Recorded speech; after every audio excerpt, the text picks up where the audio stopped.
Bonjour Étienne, j'espère que tu as passé un bon week-end. Très bon. Et toi aussi? Écoute, ça s'est bien passé, je suis content, on est lundi. Lundi, c'est le jour de la capsule Erasmus. On va te donner de plus amples informations sur ce programme. On a parlé les semaines précédentes, les différents types de programmes. On a vu un petit peu que c'était une découverte culturelle. Aujourd'hui, j'ai un petit visuel à te proposer, qui est un visuel en fait de l'université d'Absalon au Danemark. On l'avait promis, on parle aujourd'hui des crédits, des cours, comment ça se passe concrètement, le programme à l'étranger, tiens, est-ce qu'il y a des stages aussi notamment. Donc voilà, je te cède la parole pour nous donner un complément d'information sur cet Erasmus à l'étranger. Merci Damien, c'est vraiment un élément crucial, la notion de crédit.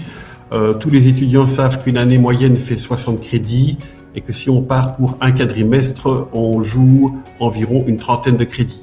Je dis environ parce qu'on pourrait très bien garder un cours ici chez nous à distance par exemple. Alors les crédits qui sont joués sur place sont de deux types, crédit court ou crédit stage.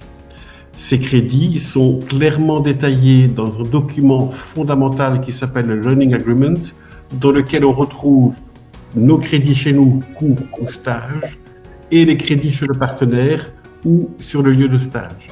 Donc il y a donc une correspondance entre les deux, la plus proche possible au niveau des contenus et des compétences. Donc ces cours que l'on va jouer chez le partenaire par exemple, on va passer l'évaluation. Et cette évaluation, si on la réussit, on prend les cotes et on les rapatrie dans le bulletin de l'étudiant. La même chose pour le stage. N'oubliez pas qu'en cas d'échec, on repasse les crédits chez le partenaire, une deuxième session chez le partenaire, ou si ce n'est pas organisable, il existe la possibilité de repasser les examens des cours équivalents qui avaient eu lieu chez nous, mais auxquels on n'a pas assisté. Donc c'est très, très risqué.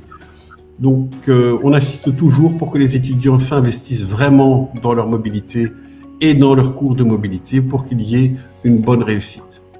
C'est vraiment quelque chose de fondamental d'avoir cette notion. Les crédits Erasmus ne s'ajoutent pas à son programme, ils remplacent des crédits qui sont déjà dans le programme. Voilà, si on peut faire passer cette information, ce sera déjà une très bonne chose.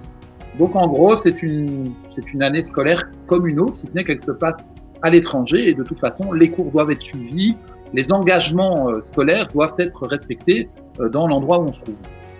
Ben oui, sous peine de nullité du bulletin évidemment. Donc c'est vraiment très important de bien garder en tête qu'on part pour continuer, poursuivre ses études sous une forme légèrement différente évidemment, mais on poursuit ses études à l'étranger.